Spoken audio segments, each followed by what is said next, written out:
This is an ACER ASPIRE 3 laptop. This model has one of the most frequently damaged hinges of the screen. The reason is that as a result of frequent folding and opening of the screen, these hinges are automatically held to the maximum limit. They no longer move and the hinges, front panel and even the screen break.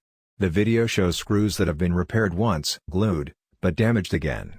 So the repair is done by the dead glue method, which means that the SCREW M2.5XL2.5 will not be removable and comes in a double component adhesive that will hold the thread so that it is not easily damaged again.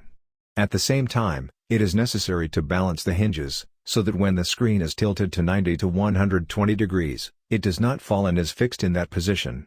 In this way, less force will be applied to the hinges. Also, try to open the laptop with your hand in the center of the panel, not in any corner.